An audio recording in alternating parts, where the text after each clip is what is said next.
Welcome to the AgEmerge Podcast, brought to you by Ag Solutions Network. Your farming challenges are unique, so your practices should be too. We're here to share emerging ideas, build connections, and provoke conversation. Get ready to improve your soil, your crops, your livestock, and your family's livelihood. I'm your producer, Kim Chase. And I'm your host, Monty Bottens. Thanks for joining us.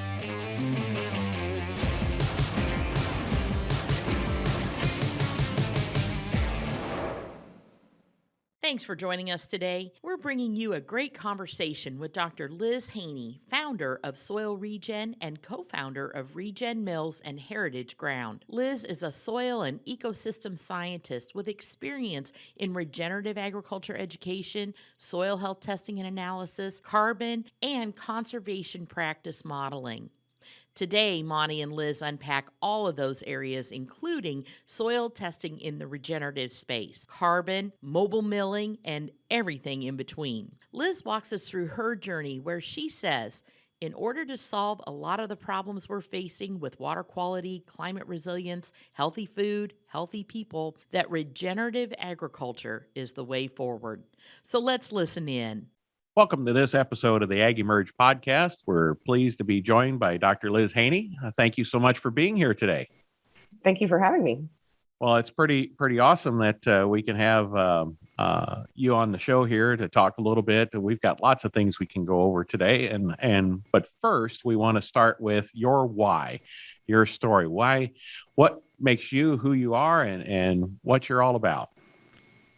Well, I grew up in the desert in West Texas, so I did not come from an ag background at all. Went to school and started working in a soils testing lab. So I found out I really liked it. I went back to school and got my master's in soil science, and worked within the space. I did reclamation for surface coal mining for a long time. And then while I was in school, met my husband, Rick Haney. And as a lot of people know, he developed the Haney soil health test. That's not what it was called at first, but got involved with that, helped him through that, and helped him with presentations and write papers. And we worked on that for a while. But I didn't really get excited about regenerative agriculture or soil health until I had kids and realized that in order to solve a lot of the problems that everybody is facing with water quality, climate resilience, healthy food, healthy people, that regenerative agriculture is the way forward.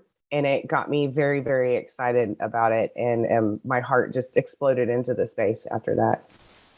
So, wow, looking at some of those restorative principles that in a completely desolated area and kind of applying it to our food system, right? And on a broad scale to, instead of just restoring, making it better than it originally was with regeneration.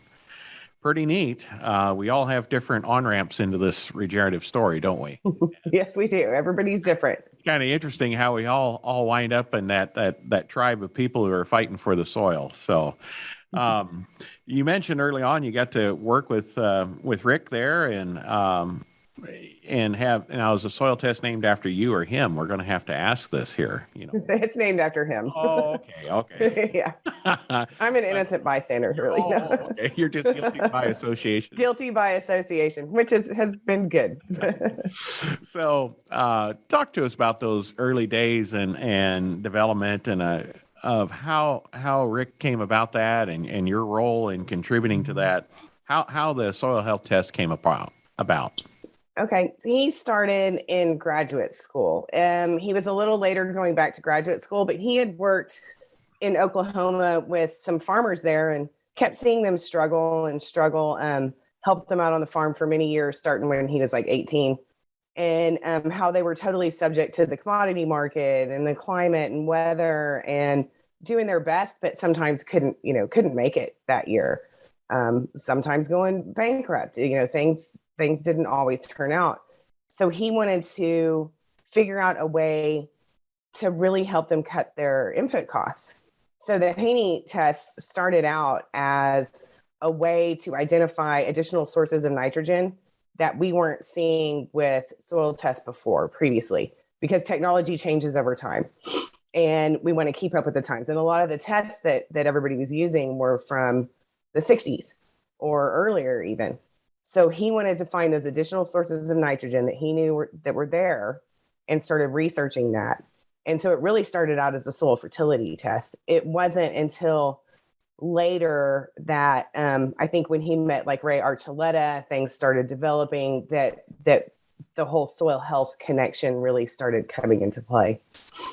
So looking at updating, nitrogen availability or supply by the soil from microbial activity mainly. And, up to this point, we really had the most common form that they were using mainly in the West would be nitrate tests. What's soil nitrate availability, which is good if you don't get a rain. Okay, if you do get a rain, that varies a little bit. And the other thing is there's some, ammoniacal nitrogen tests, but they were kind of expensive, so a lot of people didn't run those. So it was really trying to get a picture of what's going on, right, in the soil as far as all these different pools of microbial activity and how that could convert to crop season nitrogen availability. And that's correct. So, and it was kind of, and it still is today, right? Pretty interesting, the variance from place to place and how that varies to the older fashioned nitrate tests. Is that? Yes. On average, we find that there's at least 20 to 40 pounds of nitrogen available in addition to that standard nitrate test. There is a lot of variability from place to place and climate to climate. And so the test is designed to accurately reflect the climate and the location that you're in. And not only does it vary from place to place, it varies from time to time. So the soil, it's we've always viewed the soil, at least I was taught in school, it's this, you have sand, silt, clay, you have nitrogen, phosphorus, potassium, micronutrients, bam, that's all you got. But no, it's a living dynamic system. And trying to measure that and accurately reflect what's going to be available through microbial activity in this dynamic system is a difficult thing. But this is a really good step forward in that process. Now, will you be able to get a refund on your college tuition? I've tried. No, I think it's a great thing to understand that there's a lot more to know out there, and part of the Haney Soil Health Test is allowing us to budget then for that 20, 40, or maybe even more nitrogen that would be available. And in the past, people didn't get too excited about that, but this year they're probably a little more excited about that at $1.10 a unit. You're looking at $220 to $440. $22 to $44 an acre that you could be saved by budgeting correctly, let alone all the other benefits that we're going to talk about down the road, right? So I think that's a great start. So after the nitrogen estimation, what else has kind of gotten folded into that overall look of the Haney soil test today? Yeah, one of the most important things I like to look at is the water extractable organic carbon. So every time it rains, there's a carbon source that is readily available, and that is what the microbes chew on. So while we measure water extractable organic carbon, we measure the nitrogen separately. We even measure the organic phosphorus separately. They're really all on one molecule together. So the microbes are chewing up that readily available source, and we can see, do they have enough carbon to grow their population? They are mostly carbon-based, right? To build their population, there has to be plenty of that carbon available. So it's interesting to see even when we look at the total soil organic matter and compare that to the water extractable organic carbon, sometimes the food source isn't there for the microbes, even if you have a really high organic matter soil. So it's important to see the biological activity in there so that we know how much nitrogen is going to be mineralized over the growing season and how much carbon is available for them to grow their biomass. And generally, the healthier the soil, the more organic carbon there is available. And I think that's a unique approach, understanding how all three of those interact with each other. We're so used to, a farmer needs more P or needs more K or needs to adjust the pH, and these are all separate activities, right? But there's this amazing interdependence of everything that's really, I think, takes into account what you're looking at there. And I think, do you think that's a lot why, I mean, the standard industry, there's some misunderstandings in the Haney soil tests. Wouldn't you agree with their, I don't know how to say it, but there's, kind of the conventional ag industry is like, well, that isn't proven. They want to wait another 50 years before something's validated. Do you think there's some of that misunderstanding because instead of just being linear and two-dimensional, this is really a holistic three-dimensional look at what's going on in the soil? For sure. And we were all taught, since World War II on, really to view this as a reductionist framework. So we want to reduce things into things that we think that we can really understand, comprehend, and control. And that's just human nature. Everybody does it, even in their own homes. But the holistic way of looking at the soil as a dynamic system, it kind of breaks your mind a little bit at first. And so it's understandable that it's hard to get everybody to completely jump on board. And because it is a dynamic system, we can't have a linear calibration like they would like to see or that they think that they already have, because it does change year to year, climate to climate, and over time. So it's hard to understand and get your mind around, especially when you've been in the industry so long and you're taught to learn one thing and be one way. And I mean, that's how I was taught too. Fortunately, or not fortunately, I didn't have a farming background. So it was a little easier for me to jump out of that mindset, even though I was taught that way traditionally in school. You make a great point there, Liz. I mean, it's really hard for people to change their paradigm. If you're used to doing something a certain way, to look at new information, it's just easier to reject it versus trying to figure out how do I respond to the new information. And you're right. Everyone's guilty of that. So, yeah. But tell me, so now let's say we're really interested in what's going on out there in our soil. We take soil samples properly and we get a Haney soil test done. What are farmers changing as a result of these tests, other than applied nitrogen rates you mentioned as one? What are some of the other changes you see happening as a result of this work? Yeah, when I talk to farmers, a lot of the changes that I see is based on their management. So when we talk to a farmer that's been doing a monoculture and their microbial activity is not very high, we can recommend different practices they can do to increase the diversity in the soil.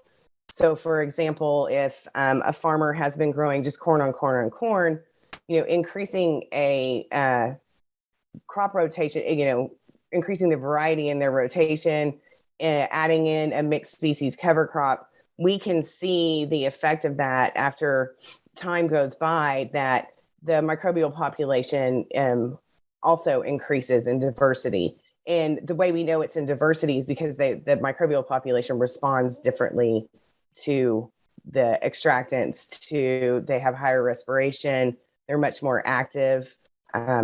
When you grow a monoculture, or even when you apply the same synthetic fertilizer over and over, you're selecting for a certain population in that soil. It's almost like eating only pizza every single day. Your body's going to think, okay, that's all I'm getting is pizza. And then you throw some broccoli in there and it's like, whoa, what am I doing? So it takes a little bit to respond, but we have seen that it is helping inform some management practice decisions. So that's a great way to kind of get a verification of your outcome, right? As far as I change something and I can get some quantitative feedback, which is really in the regen space is hard to get, when you're think I'm doing this right. It's principle based farming. I'm heading in the right direction, and it's more of a belief, very belief driven versus.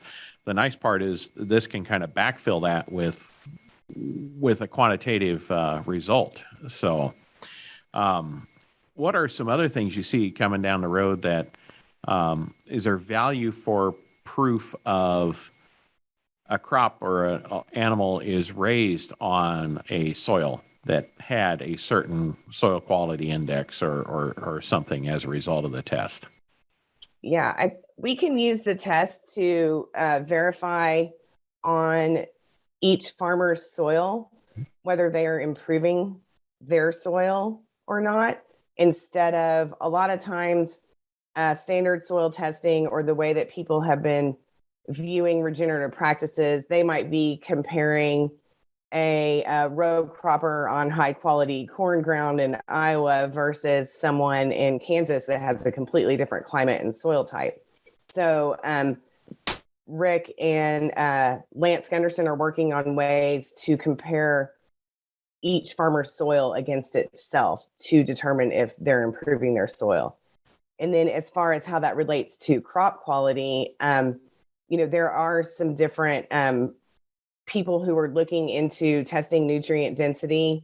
There are labs that do that, but I don't think it's real widespread right now, but it's certainly gaining in popularity.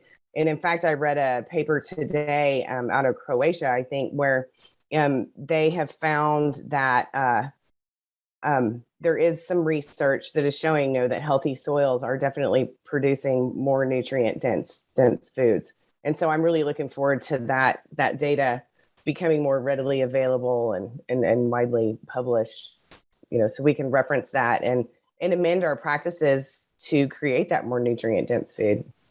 Right. And I think that's, you got a way to quantify it. So then you got a way to know if you're improving your soil over time. And then, like you said, over time, we'll be able to, as the technology improves, overlay that outcome of the food that we have produced to the healthy soil.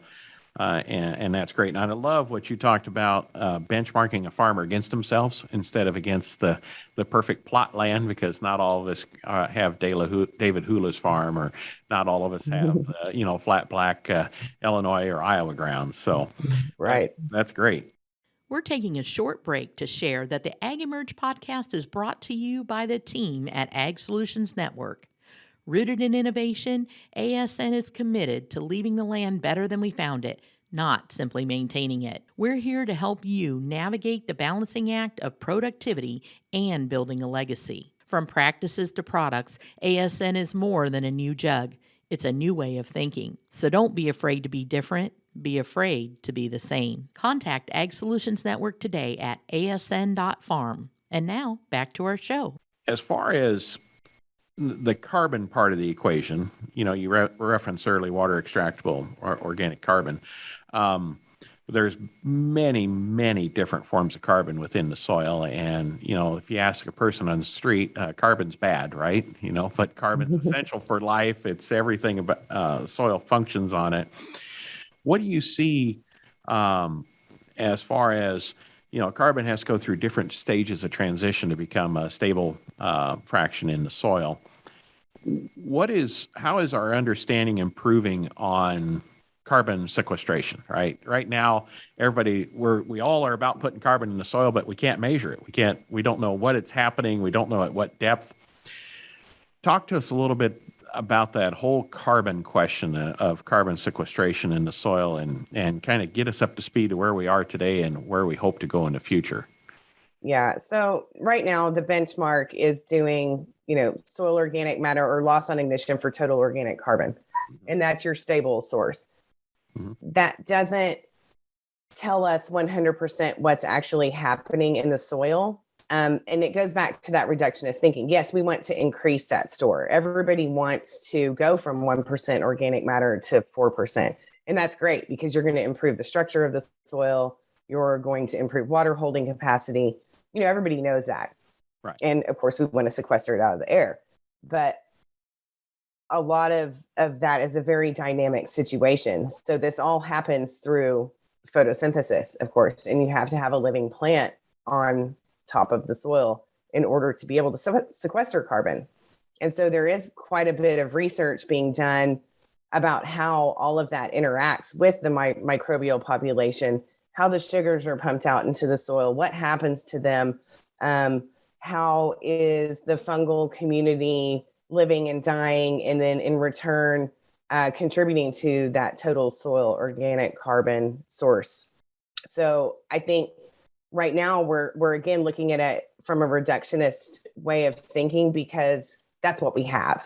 And that's what the papers are published right now. And as far as like carbon markets go, they want to have verified data that's published and readily available so that it's a stable market. But isn't that reductionist thinking too? It is reductionist thinking, yes. Yeah. But, it's hard to figure out a dynamic system. And a lot of this stuff is model based when we're determining how much carbon is being sequestered. And I think that a large growing population of scientists and farmers and people in the industry are starting to look at what are the dynamics that we're actually modeling, what are the dynamics that we're measuring, and how can we do that better? Yeah, because you have issues with the quality of the carbon, right? Which a loss on ignition test is, I would say you compare it to you can burn 1,000 tons of cardboard, or you can burn 1,000 tons of hardwood, right? And yeah. One's going to burn a little bit hotter than the other. And right. I think, that's part of our issue is what stage is that carbon in? And I've always wondered, people are getting these 1% to 4% organic matter increases, that additional organic matter that's been added that we're measuring on a soil test. What is the quality of that additional amount? And if we don't continue the practices to let that newer carbon, more modern carbon, degrade into a more stable form of carbon, I don't know if that's the right word to say, but if we don't give it the opportunity to get into a more stable humus type form, is it kind of a flash in the pan carbon, if you will? I think. Yeah. I don't know that that's so much an issue, especially if you're measuring total organic carbon in the soil, that it's not going to degrade that quickly. And usually when you see someone's soil that has increased from 1% to 4%, unless they go out and completely destroy it by deep ripping it and, I don't know, extracting everything they possibly can out of it, that's going to be a more stable source of carbon. But, we have seen soils that have 5% organic matter that don't have any nutrient cycling in play. So while we want to store carbon, we're really concerned about whether the farmer is getting everything that they can out of that carbon for their crop so that they can have a better return on investment. And unless they're getting that return on investment, it's not going to be a long-term gain for the farmer. Correct. All of our solutions have to be economical. That's the ultimate for sustainability. It's a great point. But I think, how long into the future do you think before we have a good idea of carbon flow in the soil that farmers can accurately, be able to get payments from various markets that are interested? I mean, we've got, like you said today, they're kind of modeled, but do you see that improving here in the near future to where we can get a better handle on what's going on with soil carbon? I do. And I know there's several people out there that are working on it, as we speak, on how do we really assess those dynamics that are going on in the soil. And that starts with soil testing, really. And we need to be able to account for all those different fractions in the soil and how do they all interplay together. So there's been a lot of theory, but how do we actually test that? And I do know some people that are working on that right now. So I think that within the next couple of years, there's going to be a lot more information available for everybody to use. So there's some opportunities now, but the opportunities for a person who's doing soil health on their own farm is going to greatly improve probably over the next 3 to 5 years, wouldn't you say? I think so. And the interest from everybody, from the people that are running the carbon markets to CPGs to the consumer. I mean, it's starting to ramp up. And I mean, we've seen the government now is trying to get in this game, or maybe not game is not the right word, but they're getting into the field. And so the interest is definitely growing. And the more people that are interested and the more awareness that we have, the further that we can come along, as long as we all work together. as long as we all try to keep an open mind and learn from each other. What's your take on additive practices versus rewarding farmers who are, so let's say you got the farmer that's doing no-till cover crops, livestock integration, been doing it for 10 years, right? The carbon markets today really don't want to pay that person for what they're doing. They want them to do even more, even though let's say they're the perfect person that just can't do anymore. They're just, they're sequestering everything. And let's say they're Gabe Brown, okay? And he's just done everything possible. He wouldn't really qualify for a carbon market, where someone else who is, got the moldboard plow all shined up and, kind of field cultivate 3 times in the spring and those kind of things. If they'd stop that, they would get paid for doing better. What's your take on that mentality? So I understand, having worked in that space before, I understand where they're coming from. Oh, sure. I know that if an airline company is going to have to keep flying, right? They're going to keep emitting greenhouse gases.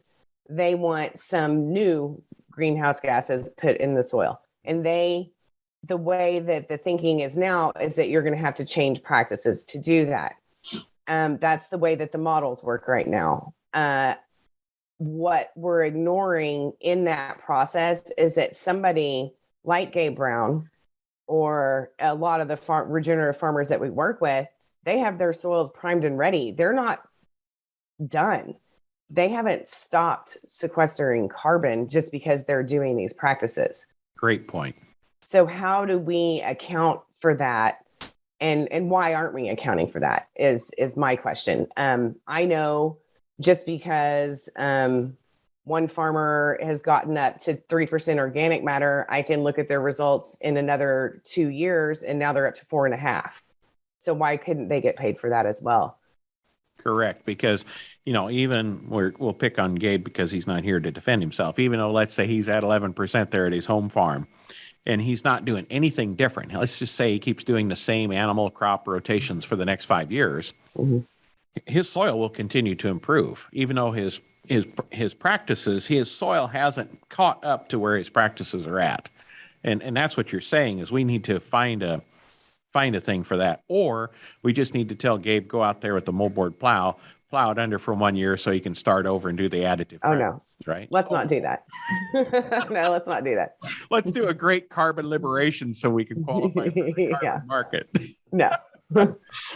Well, that's good. There's hope for that in the future. And I think that hope will come back to the carbon monitoring that you're referring to. So that's what I was kind of, piecing together there. What you started with, you and Rick on the soil test and moving into those carbon fluxes is going to give us a better understanding for the future of it's not practice-based. Everything we do in organic certification or on carbon today is practice-based, right? You do X, you get Y, okay? But, no-tilling in Western Kansas is different than no-tilling in, Indiana. And it's just, it's an interesting, if we could get the actual outcomes, that'd be great. So, now I want to visit with you, a little bit on your, some of the efforts that you and your team have got going on in regards to connecting farmers to consumers a little more.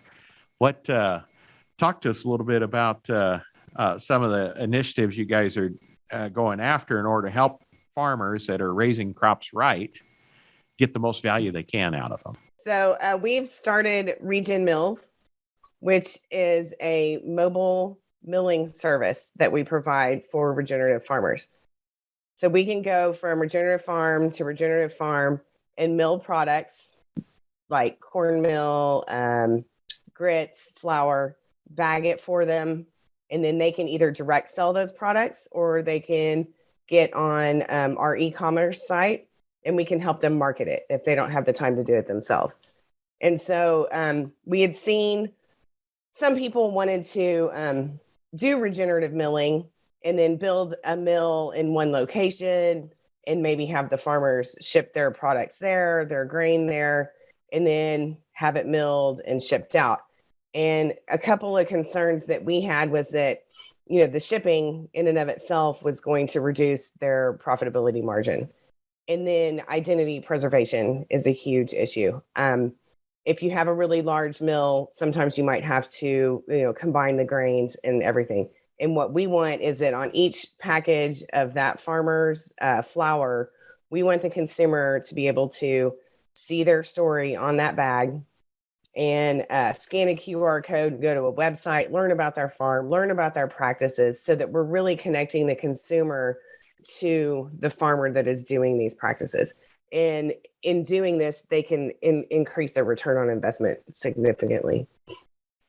So that is an amazing idea, because not every farmer is going to have enough scale to purchase and build their own mill, right? I mean, it takes several tons of throughput to make this economically viable.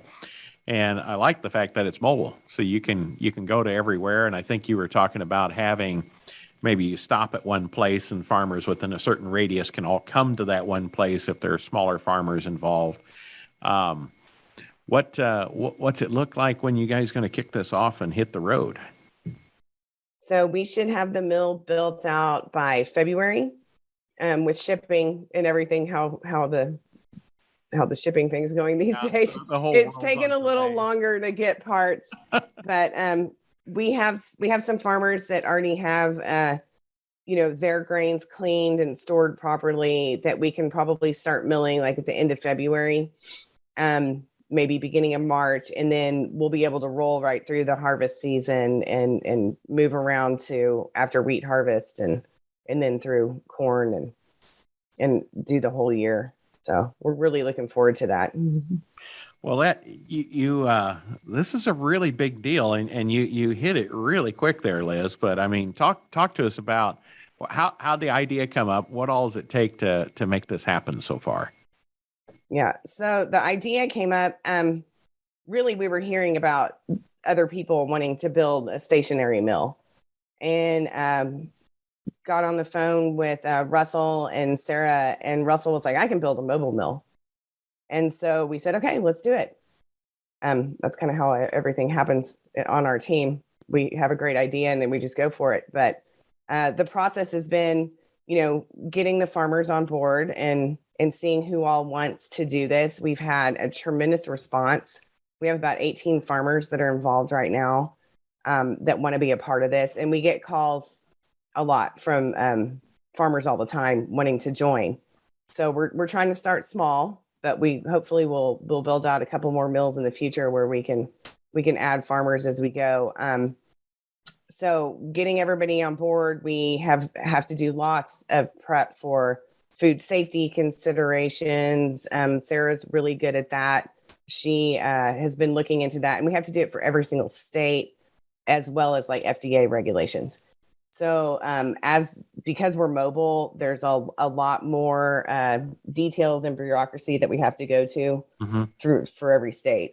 Some states don't have programs that it matters. Other ones are very, very particular about how we do everything. So meat processing, where if you had a USDA certification, you're good everywhere. Every state is individual on processing. Yes, every state has individual food processing regulations. So where Texas might have cottage laws, Kansas might have something completely different, or another state may just not have any regulations yet whatsoever. It's the Wild West. Yeah, need to find those Wild West states, and then every farmer bring your stuff there, right? No. Well, we definitely want to follow all regulations where we go, and we want it to be the highest quality, the safest products that we can possibly to make, because there are such nutrient dense, I'm assuming, grains. We haven't tested yet, but we are going to be putting everybody through testing. We have protocols as far as grain quality and grain standards and testing.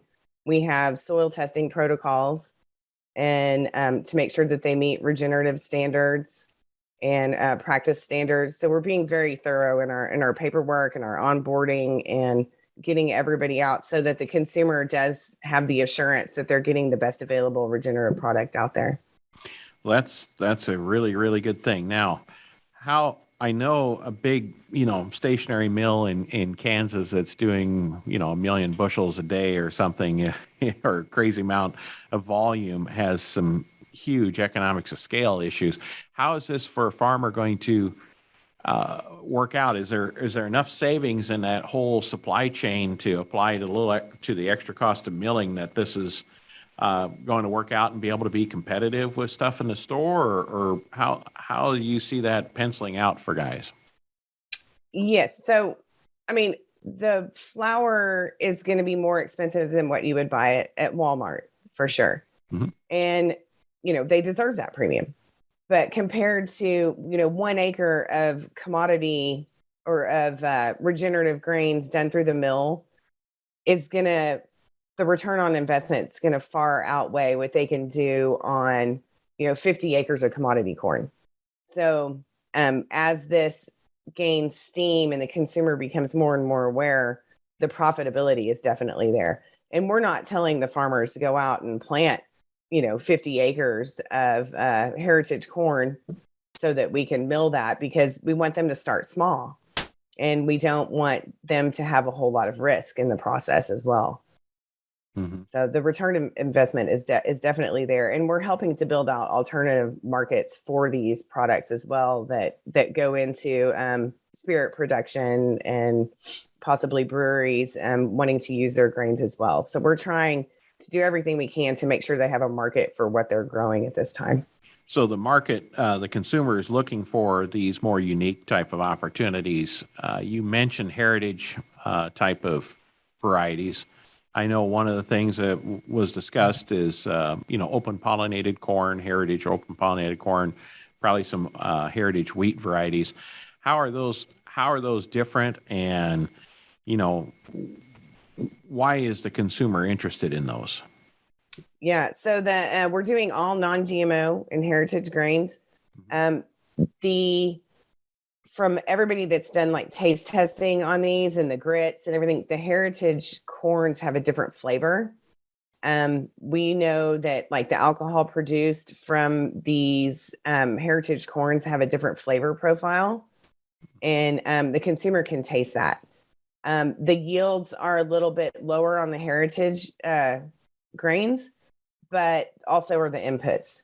And so they make a very unique, flavorful product that the consumers are really loving. So, for example, like Russell has done a 4th of July grits with 3 different colors of, red, yellow, and blue corn. And that's just something you're not going to get really in the grocery store. So the corn is just beautiful. There's so many different colors. It's just amazing. And to know that these are older grains, they haven't been genetically modified, and that they have such a great flavor. I think everybody's just really enjoying that right now. So how did you come across these varieties to select to use? I mean, where do you find them? So a lot of the farmers have already been growing them, but they didn't have a market for them quite yet. So, and then there are some people that, they'll find one seed in a barn and build that out over years until they have enough to actually, harvest with a combine. So it takes years and years and years sometimes to build these up. I know some people here in Texas, it's taken them 10 years to get enough to where they can actually mill flour and make the flour from the grains that they bought. And some of these people have gone to Jerusalem to find the grains. They have gone all over the world to find these specific grains that they can grow out and then eventually begin to market. Wow, that's pretty fascinating, and a lot of patience and perseverance to make that work. Yes. So, on some of the nutrients, have you been able to do some nutrient profile assessments on some of these heritage grains? Yeah, we haven't done any of that yet. Okay. No. But that'll be really interesting to see once you start doing that. We might need a follow-up on that to see what those differences are, because, we've selected for pounds over time, right, with ignorance to everything else. So it'd be really interesting to see what the nutrient differences are within these plants. Your college tuition would tell you there is none. Right. Right. Well, and I mean, that's, we were after World War II, we were focused on production at scale and wanting to, with the Green Revolution, also wanting to feed the world by simplifying and going monoculture. And yield was and still is the main goal for most people, instead of the quality of food, the quality of life that probably used to exist, especially when there were more diverse farms out there. Mm-hmm. Yeah. So that's fascinating. So Regen Ag Mills, you'll have to check that out and keep in touch and follow what they're doing. I know a friend of mine has grown some corn that's looking to get processed by you, and I've been visiting about doing some next year on our own farm. So it'll be fun. And the best part is the bourbon or the beverages that can be made from it. So oh yeah, we like our bourbon. There's some bias involved there. After you have a few, they all taste great, right? So I don't know. I mean, okay, I'm going to have to be honest here. Like, I was not a bourbon drinker. Mm-hmm. I am a craft beer drinker, mm-hmm. which is why I'm so excited about trying to get regenerative craft beer out there. But we are also starting a distillery, and it is a farmer-owned distillery that will be using these type of grains. And the bourbon there, I like to call it the bacon of bourbon, because it once you have a bite of bacon, you want to eat a steak after that. So once you drink this bourbon, you want to have a lot more of it. I like it. The bacon of bourbon. Very good. So what other ways are you guys connecting farmers to the consumer? I mean, that's a huge initiative there. What are other things that I can tell the creative juices are flowing in your team? Yeah. Well, like, we had the big soil health event, and really wanted to try and get a bunch of CPGs there. We did have some breweries show up and start learning about the regenerative products, and had some follow-up meetings, and they're really excited to know about this, and then to also spread it to their community. And so just raising awareness is a huge part of that. I think the more that people learn about how these practices help the environment and help the water quality, help hopefully with the nutrient dense foods, that the more excited the consumer is going to be, and the more excited that they're going to make the CPGs be. So we know there are already some that are really active in the space, but I think as consumer awareness grows, the demand for these products is going to grow. And so that's something we're definitely working on, is creating awareness around the practices and the benefits of them. You bet. And just to help everybody who's listening today, a CPG is?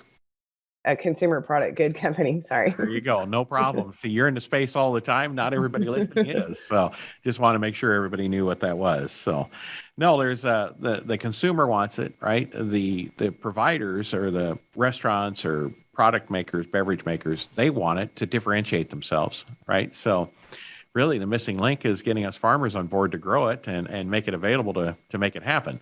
Only if you want to farm more profitably, right? Sure. Yeah. If you're not interested in farming more profitably, then don't worry about it. Yeah.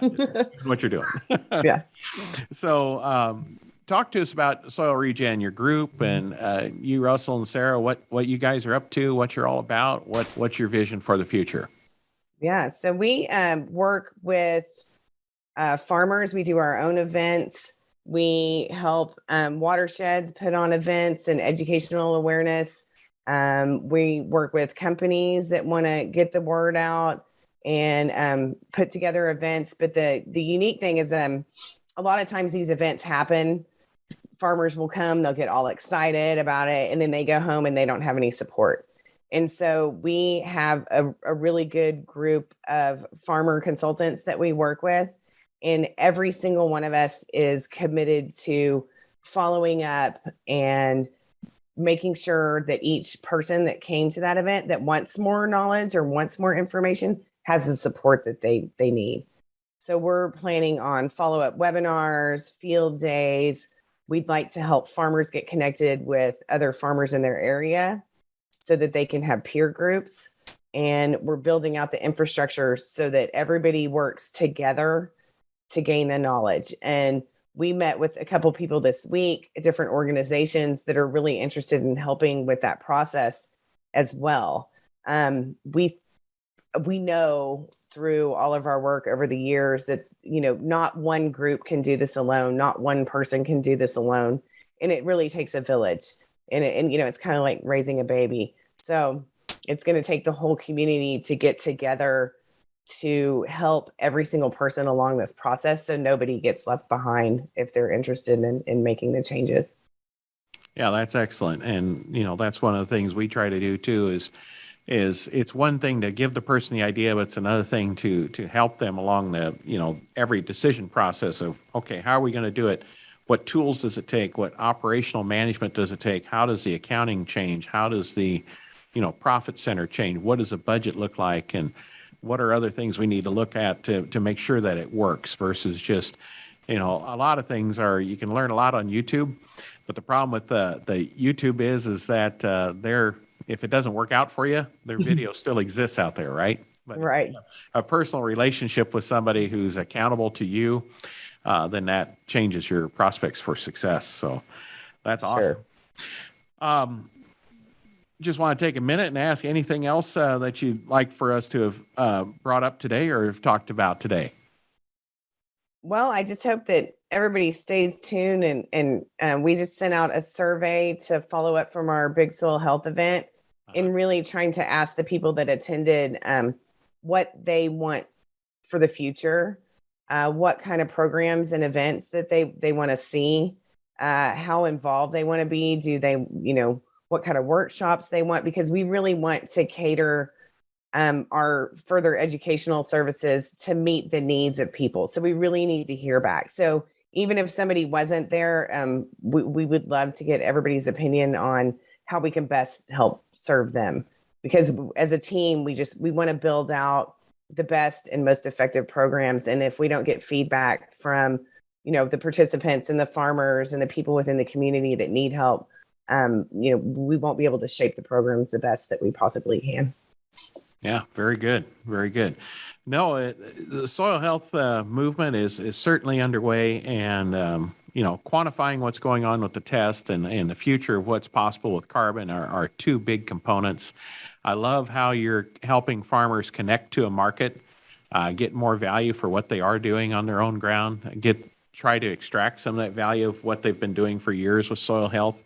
And I think that's pretty exciting, and understanding that it's a paradigm shift that needs to happen in a person's mind, not only how you look at a soil test, but how you approach farming and to basically do principled farming it's a challenge. So I'm sure, thank you, Liz, for what all you're doing and your team are doing to make it happen.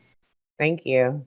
It's so exciting to see and hear the passion that folks like Liz have for helping growers pivot their management and find solutions that work on their farms and ranches. And as always, if you'd like to learn more about what we're doing to help growers implement soil health practices, check out our website at asn.farm. And there you can click on the links to follow us on YouTube, Facebook, Twitter, Instagram, and LinkedIn. There's a lot of great things happening and always something to learn. Thanks for listening.